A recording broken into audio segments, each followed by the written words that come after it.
Mesdames et messieurs, bonjour. Il est 15 heures au Caire, c'est l'heure d'une nouvelle transmission du journal en langue française sur la chaîne numéro 2 de la télévision égyptienne. Et j'aurai le plaisir de le présenter. Je commence tout de suite avec les principaux titres. Le Sénat inaugure la première session ordinaire de la deuxième législature dans sa nouvelle composition.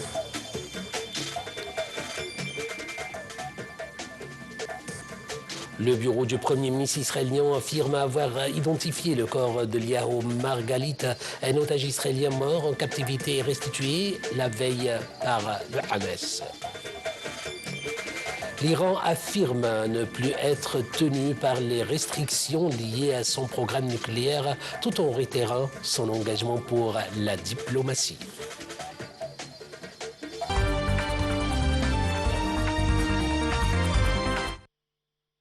À la une de nos actualités, le président Abdel Fattah el-Sisi a reçu Robert Maersk, président du groupe Maersk, pour discuter du renforcement du partenariat stratégique entre l'Égypte et la société. L'entretien a porté sur les projets de carburant vert et l'extension du terminal à conteneurs d'East Port Saïd, consolidant la position de l'Égypte comme centre régional du transport maritime et de l'énergie propre.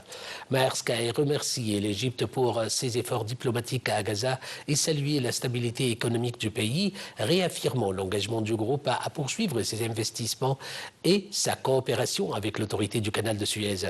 Les deux parties ont convenu de renforcer la collaboration dans la logistique, la formation et les services maritimes, ainsi que de soutenir la reconstruction de Gaza.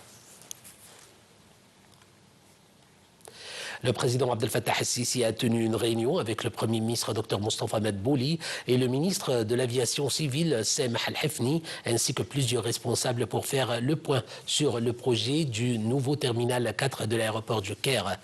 Le projet, à capacité minimale de 30 millions de passagers, portera la capacité totale de l'aéroport à plus de 60 millions par an et reposera sur des technologies intelligentes de pointe afin d'offrir une expérience de voyage moderne durable. Le président a insisté sur la mise en place d'un système d'exploitation avancé, l'intégration d'innovations technologiques et le respect des normes internationales et environnementales. Il a également suivi les efforts visant à développer le secteur de l'aviation civile, dont l'objectif est d'atteindre 72,2 millions de touristes par an. Enfin, il a demandé de renforcer les partenariats avec les investisseurs étrangers, de créer des zones d'investissement autour des aéroports et de traiter rapidement les plaintes des voyageurs pour améliorer la qualité des services. Le Sénat a ouvert la première session ordinaire de la deuxième législature dans sa nouvelle composition. La séance présidée par le doyen d'âge a été marquée par la prestation des 300 membres du Conseil, dont 100 ont été nommés par le président Abdel Fattah el-Sisi.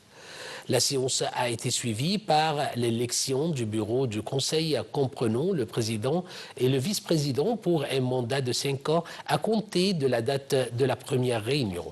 Le comité spécial a élu le conseiller Assam Eddine Farid, président du Conseil, avec un total de 299 voix à l'ensemble de votes valides.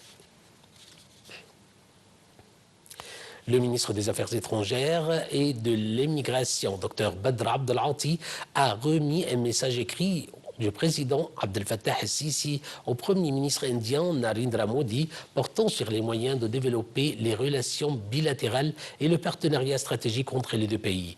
Lors de sa rencontre avec le Premier ministre indien, dans le cadre de sa visite officielle à New Delhi, Dr Abdel Ati a exprimé son souhait de tenir la 8e session du comité mixte égypto-indien au cours du premier semestre de l'année 2026 qui sera accueilli par le Caire. Il a également souligné l'importance d'échanger des points de vue sur les moyens de renforcer la coopération bilatérale dans le cadre du nouveau mécanisme. Dr Abdel Ati a réaffirmé l'intérêt de l'Égypte pour l'élargissement de la coopération avec l'Inde dans les domaines de l'économie, du commerce et de l'investissement. La rencontre a aborder les perspectives de coopération dans le domaine de la connectivité et des corridors commerciaux internationaux sous leurs différents aspects politiques et économiques.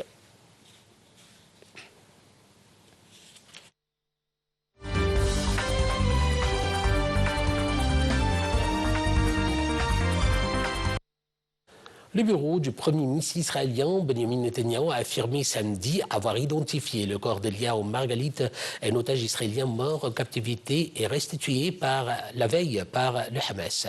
Selon un communiqué du porte-parole du Hamas, le mouvement dit respecter son engagement envers l'accord de cessez-le-feu et continuera à œuvrer pour mener à bien le processus d'échange de prisonniers. Le Hamas a restitué vendredi soir à Israël une nouvelle dépouille d'otages, s'engageant à rendre toutes les autres qu'il détient encore à Gaza conformément à l'accord de cessez-le-feu. La dépouille a été remise par la Croix-Rouge aux forces israéliennes à l'intérieur de la bande de Gaza. La défense civile de Gaza a indiqué que depuis l'entrée en vigueur de la trêve, plus de 280 corps de martyrs retrouvés sous les décombres du territoire. La Cour pénale internationale a rejeté hier la demande d'appel déposée par Israël contre une décision antérieure confirmant les mandats d'arrêt délivrés à l'encontre du Premier ministre israélien Benjamin Netanyahu et de l'ancien ministre de la Défense Yoav Gallant.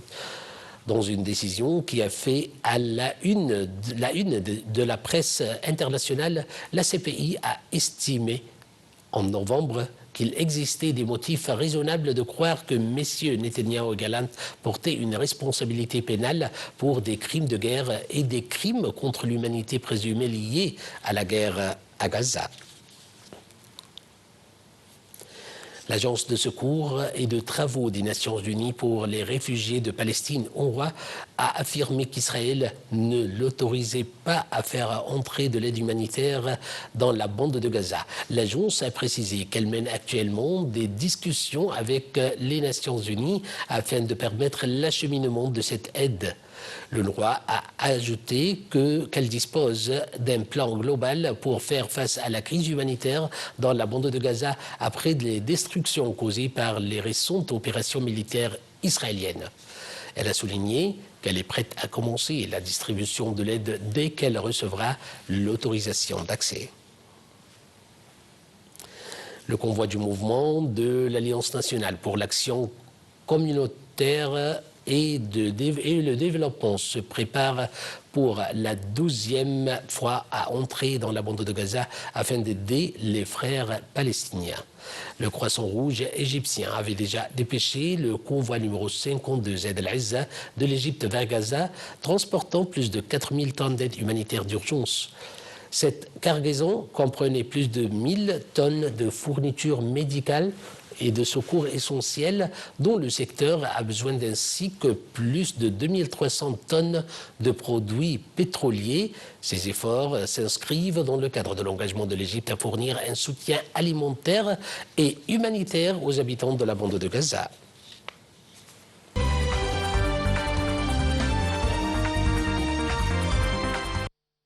Et passons à l'Iran, qui a affirmé samedi ne plus être tenu par les restrictions liées à son programme nucléaire, tout en réitérant son engagement pour la diplomatie le jour de l'expiration d'un accord international conclu il y a 10 ans. Je vous laisse suivre ce commentaire. L'Iran a affirmé samedi ne plus être tenu par les restrictions liées à son programme nucléaire, tout en réitérant son engagement pour la diplomatie le jour de l'expiration d'un accord international conclu il y a 10 ans. Cet accord, signé en 2015 par l'Iran, la France, le Royaume-Uni, l'Allemagne, les États-Unis, la Russie et la Chine, visait à encadrer les activités nucléaires de la République islamique en échange de la levée des sanctions de l'ONU, qui pesait fortement sur son économie.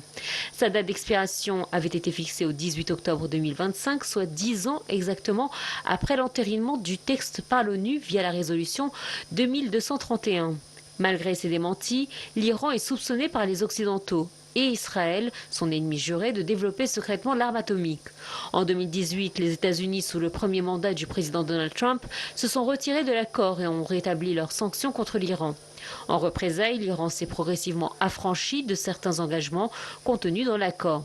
Selon l'AIEA, l'Iran est ainsi le seul pays non doté de l'arme nucléaire à enrichir l'uranium à un niveau élevé, 60%, proche du seuil technique de 90% nécessaire à la fabrication de la bombe atomique. Le conflit a mis fin à une série de pourparlers indirects menés depuis avril entre les États-Unis et l'Iran sur le programme nucléaire iranien.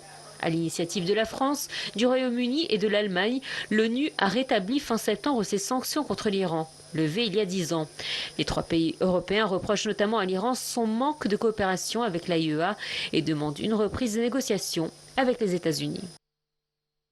Et passons en Europe où le président américain Donald Trump qui affiche une complicité retrouvée avec Vladimir Poutine apprécie vendredi Volodymyr Zelensky de cesser les hostilités en restant sourd aux demandes de soutien militaire renforcé du président ukrainien. De son côté, le président ukrainien a pris acte de la fin de non-recevoir opposé pour l'instant à sa quête de missiles américains Tomahawk. Donald Trump avait déjà exposé plutôt sa réserve face à une potentielle livraison à l'Ukraine de ces missiles d'une portée de 1600 km à laquelle Moscou est totalement opposé. Ces missiles permettraient à l'Ukraine de frapper en profondeur et en Russie.